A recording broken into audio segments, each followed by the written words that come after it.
Halo kalian semua yang sampai ke sini. Sekarang kita lanjut ke part 2 podcast yang ada di channel Megane Sensei. Dan part 2 ini sudah tertunda sekitar 1 minggu semenjak saya upload di channel Megane Sensei. Dan kali ini kita lanjut part 2-nya di channel Mitama 2330. Berhubung obrolan kita bukan lanjutan langsung dari pembahasan kemarin, karena ada sekitar 3 minggu kayaknya tertunda, mungkin saya bakal baca beberapa komentar di video kemarin sebagai bridging untuk topik kita di kesempatan kali ini. Kalau berdasarkan apa yang kita bicarakan kemarin, kan lu bilang kalau Re:Zero Season 2 bakalan dapat arc 4 dan arc 5, tapi di komentar video kemarin banyak yang bilang kalau saja Season 2 mengambil arc 4 dan arc 5, ini berarti arc 4 bakalan banyak kepotong. Dan menurutmu gimana? Apakah benar 4 bakalan banyak kepotong kalau dalam season 2 ini bakalan ambil 2 arc sekaligus? Oke, kalau menurutku sendiri jelas ada sih. Kalau yang namanya kepotong itu pasti ada. Tapi menurut episode-episode sebelumnya yang kulihat-lihat nih nggak terlalu banyak gitu dipotong. Kalau kita misalkan aja sama anime Overlord gitu kan. Overlord gitu kalau nggak salah banyak gitu kan yang nggak dimasukin ke animenya. Nah, sedangkan Re:Zero sendiri nggak terlalu banyak gitu, cuman paling kalau yang namanya dipotong ya pasti ada, gitu aja sih menurutku. Tapi masuk akal nggak kalau season 2 ini beneran bakalan dapat 2 arc? Karena kan kemarin banyak di komentar kalau katanya Re:Zero season 2 mengambil 2 arc sekaligus, arc 4 dan arc 5, berarti arc 4 bakalan kepotong habis-habisan untuk ngejar arc 5, dan ceritanya katanya bakalan jelek. Kalau itu gimana ya mau bilangnya ya? Kalau ini aja udah termasuk di Rose gitu kan, di Rose. Kalau mau maksain gitu supaya arc 5, ya otomatis banyak informasi yang hilang gitu, informasi penting yang kita nggak tahu gitu kan. Kayak episode keberapa kemarin ya? Yang mana? Elsa, Garfield, ujian pertama, pesta teh. Oh iya, itu bagian teh si Donna. Nah, itu kan ada pertemuan antar penyihir tuh. Nah, kalau di animenya kemarin kan cuma dijelasin secara singkat gitu oleh si Donna. Harusnya muncul itu penyihir. Ya. Bahkan sempat ngebully si Subaru itu kan. Tangannya kepotong kan? Iya, yang tangannya kepotong itu. Nah, itu juga yang saya rasa tadi setelah nonton episode 2 sampai episode 5, itu kayaknya ada yang hilang deh. Seharusnya kan pertama kali ketika ketemu Ekidona, Subaru kan ketemu dengan penyihir yang lain kan langsung ketemu di sana kan? Iya, benar-benar. Tapi kalau di animenya malah diperkenalkan hanya sekedar nama dengan siluet aja. Saya curiganya, kayaknya ini diputar. Mungkin di ujian kedua, setelah bertarung melawan Elsa, baru si Subaru ketemu penyihir yang lain. Bakalan ketemu Ekidona lagi kan? Atau enggak? Iya, ketemu lagi nanti. Kemungkinan sih diputar, karena yang kita bacakan di web novel, sedangkan animenya ngikutin light novel. Jadi kemungkinan di light novel ini memang udah diputar, dia punya alur. Karena kemarin ada yang komen gitu juga sih, katanya, Bang, emang kalau Iya benar. Kalau di versi aku juga sempat baca gitu sih, yang versi web novelnya sama light novelnya. Cuman kalau yang light novelnya aku cuman baca sampai volume berapa? Volume 11 kalau nggak salah. Nggak tahu juga sih. Pokoknya nggak terlalu jauh lah yang aku baca light novel. Nah itu emang itu dia ketemu sama si Donna duluan, baru si Roswell gitu. Nah kalau di web novelnya kan enggak itu kan, ketemu sama si Roswell dulu. Roswell dulu, Ekidona, baru pesta teh para penyihir. Nah itu baru ujian pertama kan setelah itu. Seingat saya sih gitu. Jadi malah kalau di anime kan Subaru ujian pertama dulu, baru dia balik ke mansion. Sedangkan kalau di web novel yang pernah saya baca itu Subaru kan ketemu penyihir dulu, baru ujian pertama. Iya, benar. Nah, kalau ngelihat yang diputar-putar seperti ini, make sense gak kalau season 2 hanya satu arc doang, yaitu arc 4 saja? Kalau dibilang make sense gak, ya lumayan lah, soalnya ini gimana ya? Sepanjang apa sih itu arc 4? Penasaran saya sih. Kok bisa 24 episode hanya dapat arc 4 itu loh? Arc 4 kalau nggak salah berapa ratus chapter ya? Ratusan pokoknya. Itu kalau di volume kan berapa? Kalau dari percakapan kita kemarin dan setelah saya nonton episode 5 tadi tuh, itu kan Subaru sudah ketemu Elsa di episode 5. Artinya kemungkinan di episode 12 Subaru sudah selesai ngelawan Elsa dan ujiannya Emilia sudah selesai. itu di episode 12. Nah, setelah 12 episode ini dia bakalan kemana? Apakah langsung ketemu dengan Regulus, atau jangan-jangan 12 episode yang tersisa ini bakalan ketemu dengan eksistensinya Satella itu yang katanya bakalan ngamuk nggak hancurin Sanctuary. Nah, itu si Satella yang ngamuk itu masih masuk arc 4 itu. Kalau kita misalnya gimana ya? Kalau sampai arc 5, iya sih bingung juga sih, terlalu maksain gitu. Cuman mau gimana lagi, itu tergantung studionya lah. Berarti emang masuk akal kalau season 2 hanya arc 4 doang.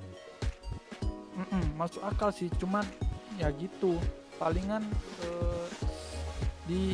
ada yang dirubah-rubah atau gimana gitu kan. Kita bayangin aja. 130 chapter itu bisa nggak buat satu season? Saya nggak tahu sih bagaimana patokannya di Zero, karena 130 chapter tuh berapa season? Berapa volume kalau di light novel kan? Di light novel aja. Gini. Kalau mau gampang, episode 5 kemarin tuh sudah chapter keberapa kalau di web novel?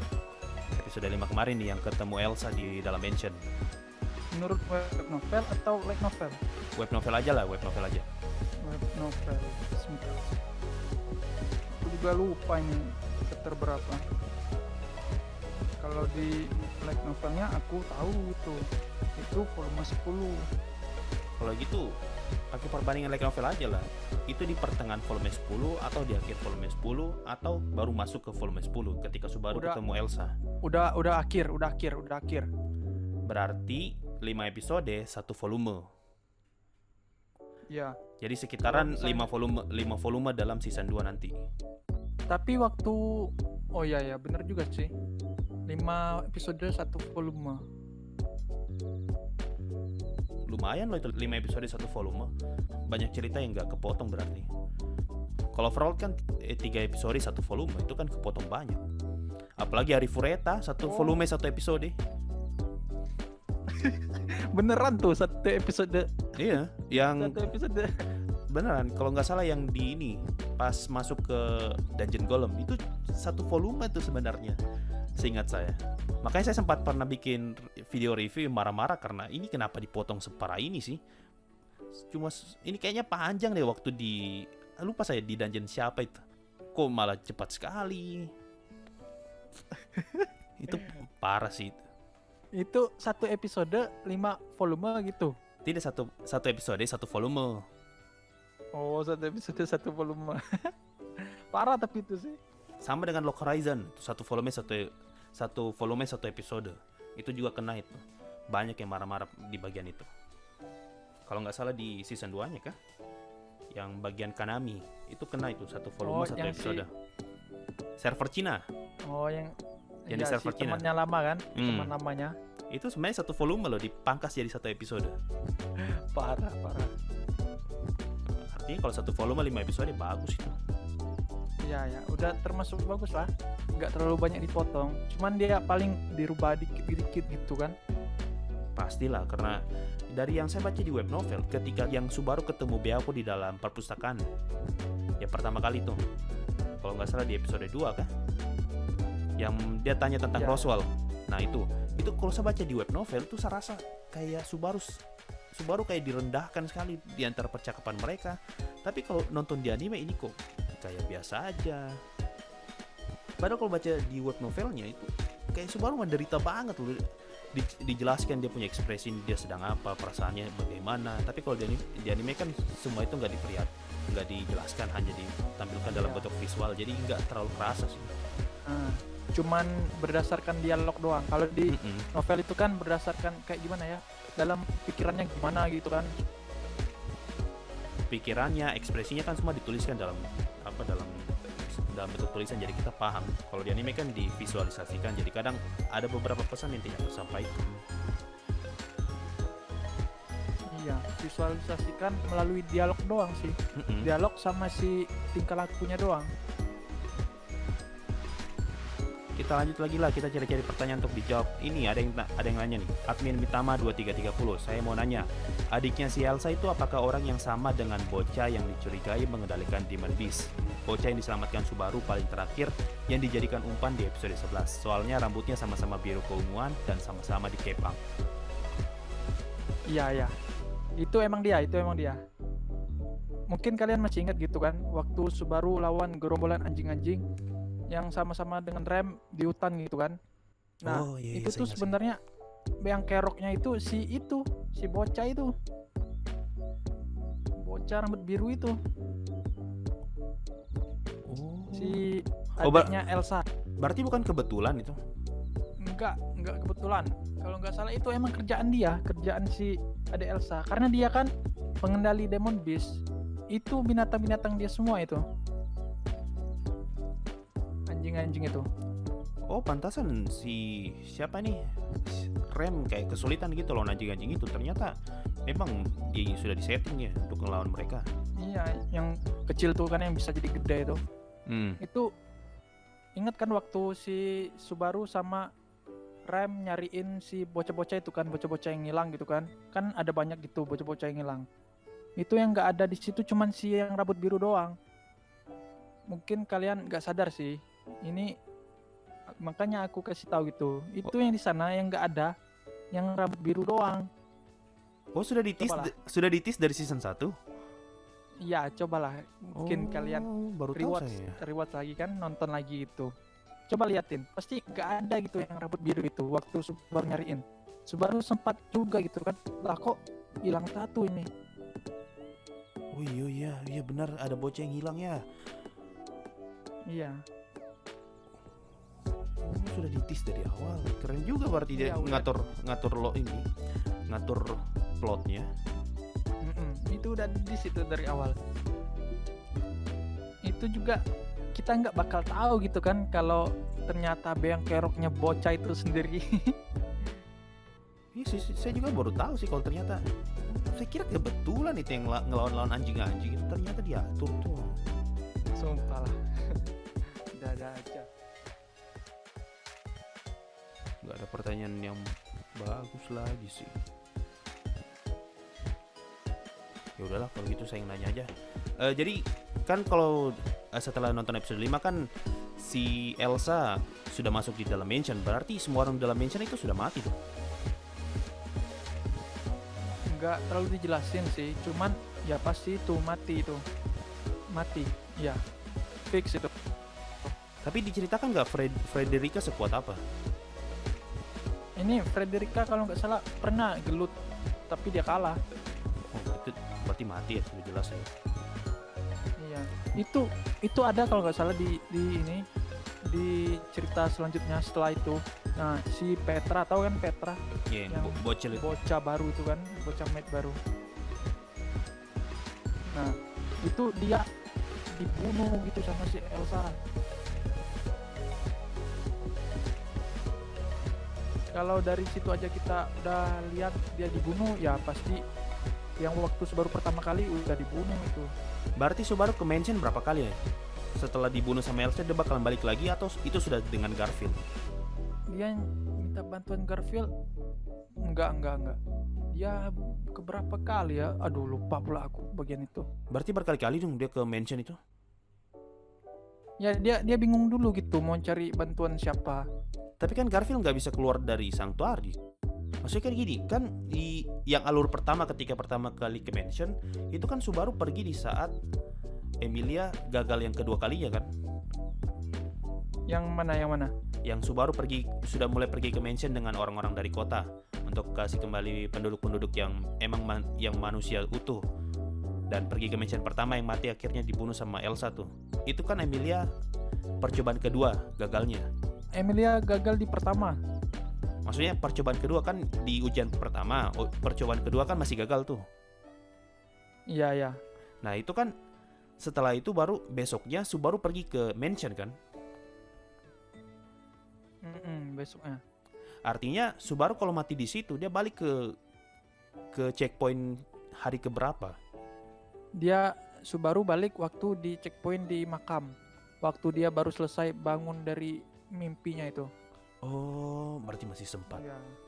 Berarti dalam sehari itu besoknya sudah selesai tuh ujian di Sanctuary.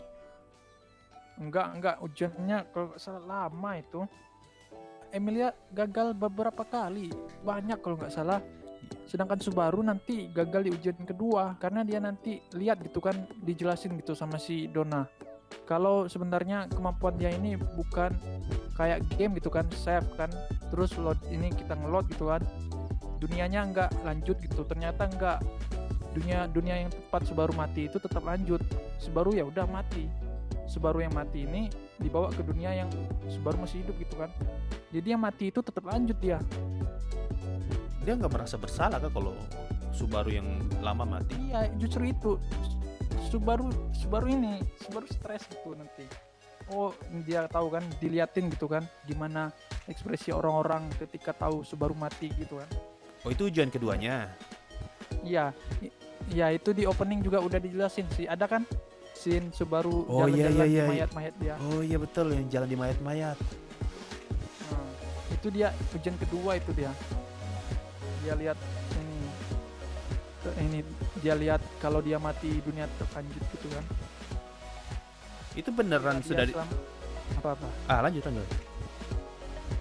Ini itu kan dia kira dulunya ini enggak, kalau dia mati ya udah kembali ke masa lalu, enggak, dunia yang dia mati itu otomatis ke stop gitu kan, dia kembali ke masa lalu, ngulang lagi gitu. Ternyata enggak. Nah, di situ nanti baru bakalan stres, bersalah lah pokoknya. Subaru merasa bersalah nggak dengan semua yang dia lakukan selama ini? Karena kan ternyata yang mati itu lanjut kan dia punya hidup dunia. Berarti Subaru bakalan takut mati kan? Iya, sehabis itu dia ini kalau mati dia mikir-mikir dulu sehabis itu nanti.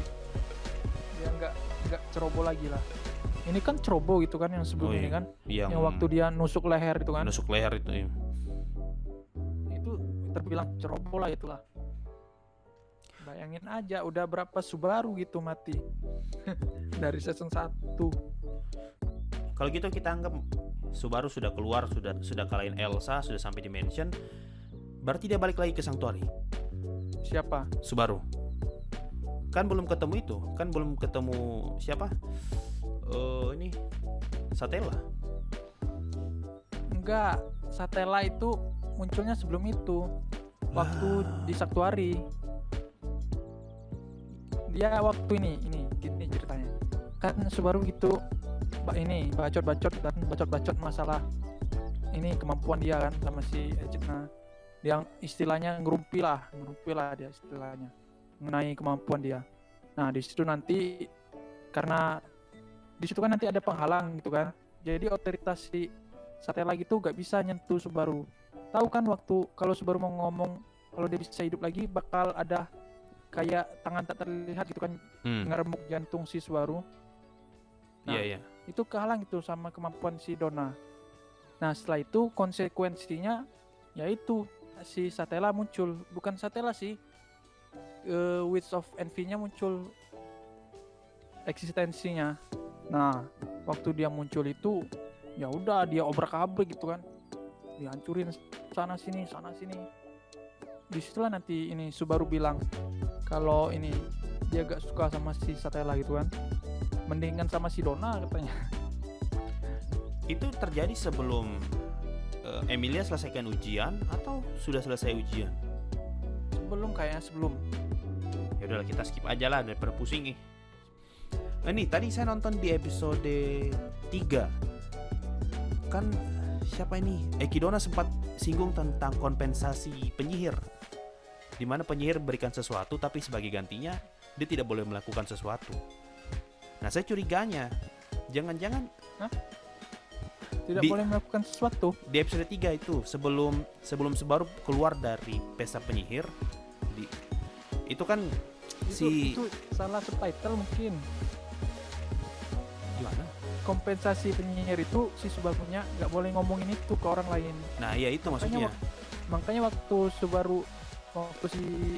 si Roswell nyinggung soal si Donna, si Subaru diem aja gitu kan, pura-pura gak tahu, gak ketemu.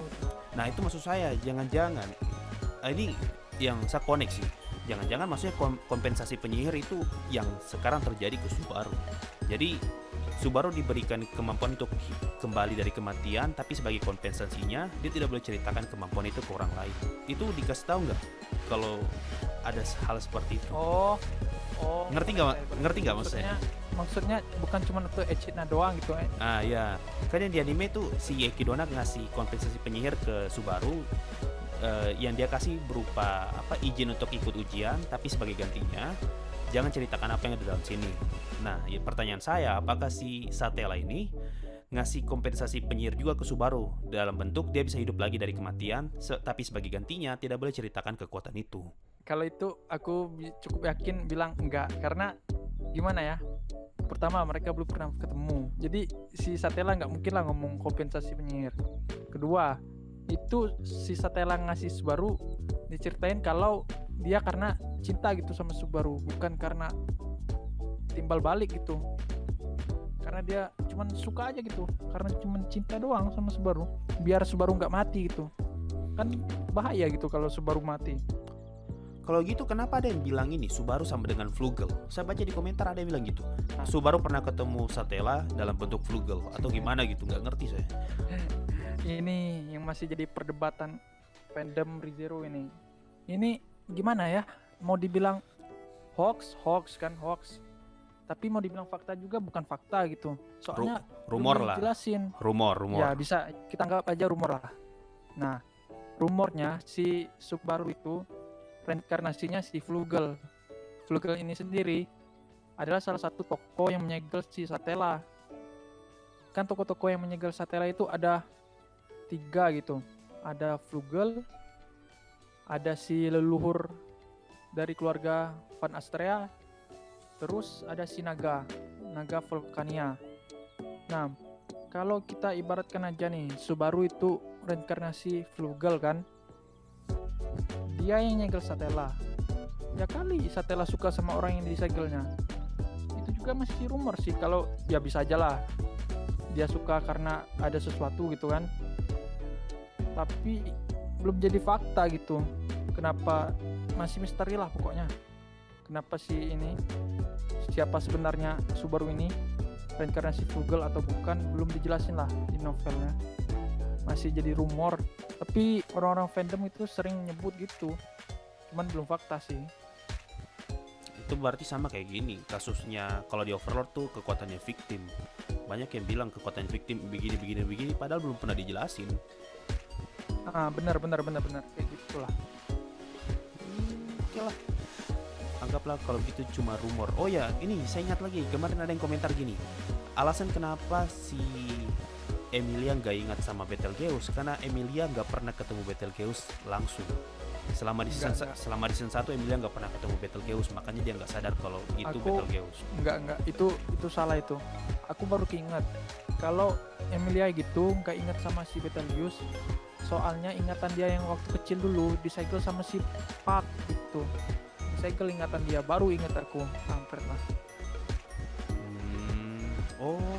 Bukan karena nggak pernah ketemu. Oh, pantasan sih ini. Byakuya kayak rasa sedih ketika dengar nama Betelgeuse mati di tangan Subaru. Berarti Byakuya ada hubungannya dengan Betelgeuse juga kan? Iya, kalau nggak salah si Byakuya itu dia pernah ngira si Betelgeuse itu adalah orang itu. Nah, maksud orang itu di sini itu orang yang ditakdirkan akan menyelamatkan si Byakuya. Nah, dia sempat ngira gitu kan si Geuse itu. Cuman bukan Betelgeuse yang versi gilanya, yang versi normalnya. Makanya dia kayak punya hubungan gitu kan. Berarti Byakuya pernah ketemu Betelgeuse dong waktu masih sehat nih si Betelgeuse. Seingat aku sih iya, emang pernah ketemu, karena nggak mungkin lah dia tiba-tiba kenal kalau nggak pernah ketemu. Iya sih, make sense. Oh ya, kemarin kan lu bilang mention bakalan kebakar. Nah, ini kebakarannya gara-gara apa? Nah, kalau yang kebakaran ini waktu Subaru kontrak sama si Byakuya. Ini kebakarannya karena waktu Garvey lawan si Elsa. Nah, mention kebakar, si Subaru ini buru-buru gitu mau nyelamatin Byakuya. Mereka jalin kontrak gitu. Dah, selesai. gitu doang. Manfaat dari kontrak nggak apa? Dapat kekuatan baru gitu, nggak ada apa gitu? Ya dapat sekutu lah, bisa bilang dapat sekutu. Gila, kekuatan gitu tidak ada. Mana ini bisa dibilang Byakuya kontrak sama Subaru, dia makin lemah bukannya tambah kuat. Siapa yang makin lemah? Byakuya. Iya, dia kan awalnya bisa gitu kan ngambil mana dari sekitar dia. Semenjak dia kontrak sama Subaru, dia cuma bisa ambil mana sama si Subaru. Yaelah. Berarti kena nerf ini Byakuya. Iya, kena nerf. Kena nerf. Cuma yang saya bingung sebenarnya Byakuya ini sekuat apa sih? Kenapa kayak spesial begitu dia sampai diberikan tempat khusus di dalam rumah untuk jaga perpustakaan? Si Byakuya ini Roh Agung. Iya, Roh Agung. Dia ini gimana ya? Termasuk spesial lah kan, karena dia itu satu, dia itu punya pengetahuannya tinggi. Terus dia itu gimana ya? Bentuk rohnya itu bukan kayak serpian-serpian itu, dia udah bentuk roh asli gitu, roh Kayak tingkat atas lah. Roh tingkat atas lah bisa kita bilang. Otomatis dia udah punya pengetahuan tinggi, kekuatannya juga hebat. Nah, makanya dia kayak spesial gitu kan. ada banyak Roh Agung di sini. Kalau yang disebut 4 keanehan itu, Oh iya benar, 4 keanehan. Kemarin tuh ada yang komen, Bang, apakah Pak adalah salah satu dari 4 keanehan? Dia tanyanya gitu. itu kan awalnya si api itu kan, Malaquera. Terus semenjak dia dikalahin sama si Pak, gelar roh api dia berpindah gitu kan ke si Pak. Ini belum fix ini. Apa yang dimaksud dengan 4 keanehan itu? Entah itu merujuk ke Roh Agung atau bukan.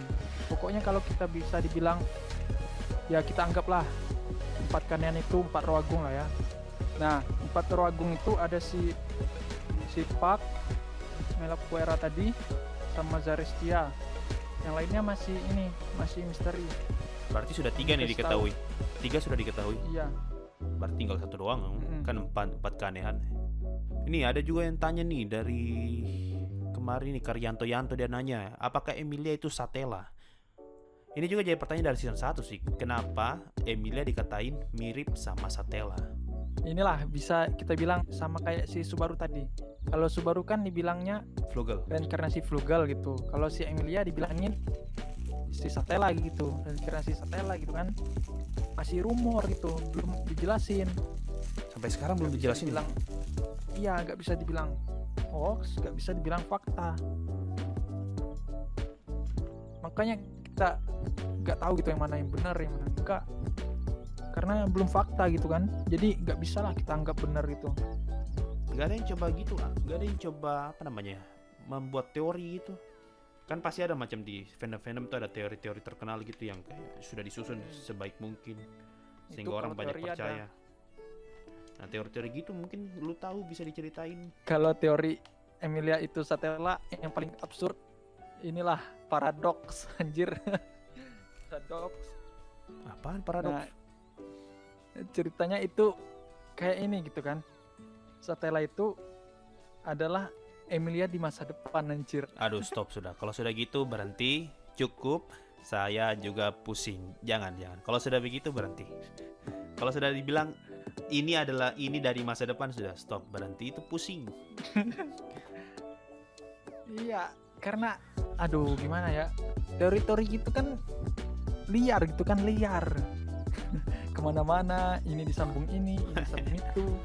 Sama sih, kayak kemarin saya kan bikin konten diskusi tentang teori kedatangan player. Banyak yang pakai logik dari anime lain untuk dipadukan ke ceritanya Overlord. Dan di lain sisi bisa dibilang connect, tapi masalahnya kalau kita maksa logik dari cerita lain ke satu cerita, bakalan ada logik dari cerita lain yang bisa saling bertentangan. Dan ya bisa dicocok-cocokin aja lah. Kalau sekedar teori-teori doang mah ya nggak apa-apa lah. Cuman kalau harus dianggap paling benar gitu kan, harus biar orang percaya semua gitu, ya nggak bisa lah. Yang namanya teori ya teori, kalau fakta ya fakta. Nah itu juga sih yang saya ada rada-rada rasa ini sih, rada-rada rasa heran kenapa banyak orang yang memperdebatkan teori. Maksudnya kalau hanya sekedar berargumen, oh teori saya begini oke lah. Tapi kalau sampai ngotot teori saya paling benar, tidak bisa disalahkan. Jadi fakta. Lucu sih. Ya ngebet jadi fakta gitu kan. Padahal cuma teori, tapi dia bilangnya oh ini paling benar ini, padahal bukan. Itu kan yang kemarin masuk di saya punya channel juga, ada orang ngelapor kalau ada viewer di channel gue yang ngambil teori dari channel dan digunakan untuk berdebat di forum. Ya maksud saya ngapain sih? Itu kan teori, nggak usah maksudnya kalau mau diperdebatkan oke lah, yang penting berdebat sehat tapi jangan ngotot-ngototan. Lucu sih kalau orang Indo mah gitu mah, kalau pokoknya debat ya debat, kalah dipermalukan. Aduh, sebenarnya kalau debat memang wajar, kalau bakalan ada yang dipermalukan sih wajar karena kan ada yang menang dan ada yang kalah. Tapi masalahnya kan kita bukan di situ, energi kita kan untuk berdiskusi, bukan untuk saling menjatuhkan. Kalau memang mau nge-share teori ya berarti tujuannya, oh saya punya teori nih, menurut kalian benar nggak? Ada tambahan nggak? Benar-benar kayak nyari respon gitu kan? Iya. Apa gimana respon orang lain? Makanya saya sering buat kayak topik-topik pembahasan gitu sambil baca komentar, karena kadang apa yang saya sampaikan ditanggapi lain sama orang, dan ketika dia komen make sense, jadi saya bisa dapat opini-opini baru dari sana. Yang begitu sih enak daripada saling ngotot-ngototan saya benar saya salah, kecuali kalau kayak gini kasusnya ini kemarin di channel gue tuh tentang urutan 10 penduduk Nazdarik terkuat menurut Mariama. Nah, ada yang protes lah, tidak mungkin begitu, masa ini lebih lemah daripada ini. Sabar dulu, ini yang bikin listnya itu penulis bukan kita. Kalau ini sih kita ngotot-ngototan oke lah, kan penulis yang bikin bukan kita. Ya kali penulis yang bikin salah. Iya, masa penulis yang bikin salah, kan nggak masuk akal. Maksud saya kan kalau mau ngotot oke lah kalau fakta, tapi kalau cuma sekedar teori rumor nggak perlu lah ngotot-ngototan. Kita sudah melebar terlalu jauh nih, kita balik lagi ke ReZero lah. Ini ada yang tanya, Bang, apakah Return by Death punya Subaru sama dengan Skill Blast of Phoenix-nya Reinhardt? Beda ya pastilah. Ya beda lah. Itu kan udah sering itu kan kita bahas. Oh, tidak. Di video aku juga udah. Konek saya. Mungkin maksudnya gini kan, Return by Death-nya Subaru kan Subaru yang lama mati dan tetap lanjut dunianya. Nah, ya. Apakah si Reinhardt yang lama ini mati juga betulan mati, lalu muncul tubuh baru yang menggantikan Reinhardt yang lama? Ya, seperti yang kita bahas kemarin sih, muncul tubuh baru kan? Iya. Beneran mati. Ya, tapi yang bedanya ini, yang paling pembedanya itu dunia yang Reinhardt ini ya tetap ini. Kalau yang Subaru kan mati. Beda dunia. Bukan dunia sih sebenarnya, kayak paralel gitu bisa disebut. Dunia lah bisa kita sebut. Tapi kalau menurut saya sih, kalau penulisnya sampai bilang ada dunia paralel, itu artinya plotnya bakalan lari ke sana dong. Iya, itu juga sih. Bakalan juga bisa jadi kayak banyak dunia gitu kan. Ini dari mana, ini dari masa depan apa. Bakalan main dimensi kan, dimensi ini, dimensi itu. Dan itu Subaru doang loh. Tidak menutup kemungkinan ada orang lain yang punya kekuatan menciptakan cabang lain sama seperti Subaru kan. Gak bisa pikir lah aku sama ini kekuatannya ini udah main dimensi anjir. Iya. Nah itu ini juga sih sebenarnya saya kan kemarin ada yang tanya, Bang, kira-kira kalau Subaru tanya Kazuma dengan Ainz mana yang lebih kuat? Menurut saya pasti Ainz kena nerf. Kenapa? Karena di dunia Overlord tidak ada itu yang namanya ciptakan dimensi, ciptakan dunia, ruang waktu, itu tidak ada. Dari semuanya itu yang paling masuk akal tuh sebenarnya Overlord punya dunia, tidak ada yang namanya dewa pencipta dunia lain lah apalah. Tapi kalau lihat di ReZero ada Ekidona bisa bikin dunia mimpi, itu Satella bisa sampai bikin dunia bercabang-bercabang. Di Yojo Senki ada dewa-dewa yang bisa turunkan relik suci. Itu semua sudah overpower itu. Lu bandingkan dengan Overlord ada apa sih? Tuhannya saja player loh. Tuhannya player. Iya loh, Tuhannya kan player. Kasihan. Maksudnya kalau mau dibandingkan mana yang lebih kuat, kalau cara cerita pasti Overlord kalah, karena Overlord kan ikut mekanik game, dimana mekanik game itu sudah pasti kalau mekanik game tertulis yang mati bakalan 10 dengan cost segini, itu sudah jelas. Tapi kan kalau macam Yojo Senki itu kan tidak ada tulisan cost, tanya kalau nyerang itu damage-nya segini, itu tidak ada. Jadi bisa di scale terserah penulis mau sekuat apa, selemah apa. Sama juga dengan ReZero kan, berarti Subaru bisa pergi ke dunia ini, ke dunia ini, ke dunia ini. Itu semua kan kekuatan-kekuatan overpower, Pak. Overlord mah cupu kalau begituan. Iya, kalau kita pikirin benar-benar ya gitu. Cuman taulah ini netizen ini dikit-dikit, aduh. Pokoknya ini paling OP nih, paling OP karena dia bisa sihir ini. Aduh. Si Ains misalnya, Ains bisa ini apa itu namanya instant death. Pokoknya semua musuh kalah. Astaga. Maksudnya gini, apa gunanya instant death kalau dewa saja lu bisa bunuh di dunia aslimu cuma. Nggak ada gunanya itu instant death. Atau apa gunanya instant death kalau Subaru bisa hidup lagi dan cari cara untuk ngenangkal itu instant death? Nggak ada gunanya. Atau gini, kayak siapa Kazuma, kalau Kazuma mati kan bisa dihidupin lagi sama itu. Siapa si Dewi nih? Aqua. Apa gunanya instant death kalau bisa dihidupin sama Aqua? Aqua pun Dewi loh. Iya anjir, di Isekai Quartet aja Ains kena damage. Jadi maksudnya kalau mau bandingkan mana paling OP, saya rasa sih Overlord tidak ada OP-nya. Itu saja. Bahkan Ains pun bagi saya sih lemah karena kan autornya sendiri sudah pernah bilang dia emang sengaja bikin setup cerita di mana dunianya itu lemah, Ainsnya aja yang kuat, makanya Ainsnya kelihatan OP. Padahal sebenarnya nggak OP amat.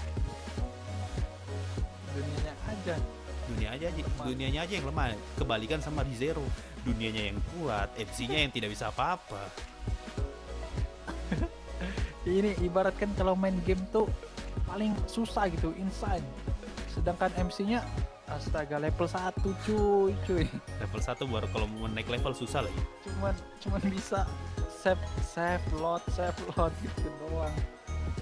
Cuma saya sepanjang nonton ReZero saya kayak dapat hype gini. Kayaknya musuhnya Subaru tuh kuat sedangkan temannya lemah. Kayak gini, ya. Subaru kan ketemu Crash. Kita kayak lihat Crash ini kuat, Wilhelm ini kuat. Tapi giliran si uskup Agung datang, mereka nggak ada apa-apanya.